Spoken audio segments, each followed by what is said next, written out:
Welcome to Tathagat Eduteria YouTube educational channel.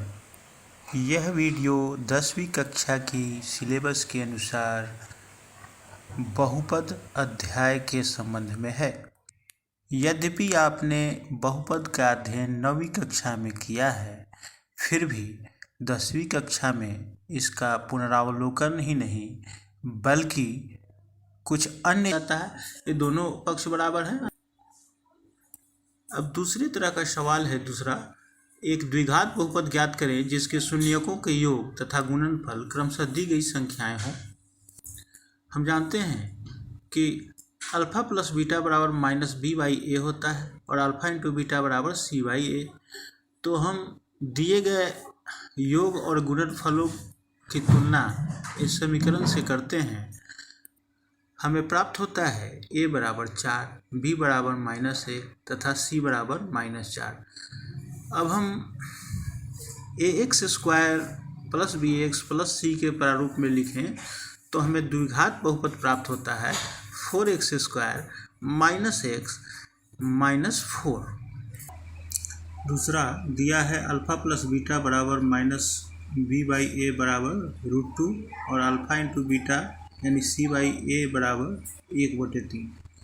तो यहाँ a का मान 3 और b का मान -3√2 और c का मान 1 प्राप्त हो रहा है।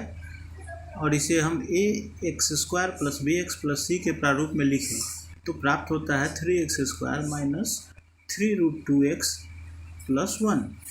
इसी प्रकार तीसरा जो हमें आंकड़ा प्राप्त हुआ है अल्फ़ा प्लस बीटा का मान 0 और अल्फ़ा इंटू बीटा का मान √5। क्योंकि हम जानते हैं कि अल्फ़ा प्लस बीटा का मान हम -b बाई ए के रूप में लिखते हैं और अल्फ़ा इंटू बीटा का मान c बाई ए। तो यहाँ दिए गए आंकड़ों की तुलना करने पर हमें a का मान 1, b का मान 0 और c का मान √5 प्राप्त होता है। और पुनः हम ax square plus bx plus c के प्रारूप में लिखें तो अभिष्ट बहुपद जो प्राप्त होगा वो है x स्क्वायर प्लस √5। इसी प्रकार चौथा जो आंकड़ा हमें प्राप्त है वो है अल्फ़ा प्लस बीटा का मान 1 और अल्फ़ा इंटू बीटा का मान भी 1। तो इसके लिए जब हम तुलना करते हैं तो a का मान भी 1, c का मान भी 1 और b का मान -1 प्राप्त होता है।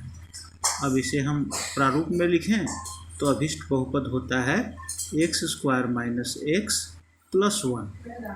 यहाँ हल किए गए जो सवाल हैं प्रायः 1 अंक स्तरीय और वस्तुनिष्ठ सवालों के रूप में पूछे जाते हैं।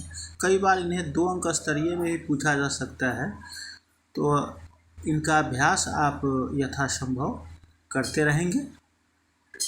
कोई समस्या हो तो कमेंट में लिखें और हमारे चैनल को अब तक सब्सक्राइब नहीं किया है तो सब्सक्राइब करें, बेल आइकन दबाएं। इससे आपको ताज़ा तरीन वीडियो जो एजुकेशन और आपके मतलब की है समय पर प्राप्त होती रहेंगी।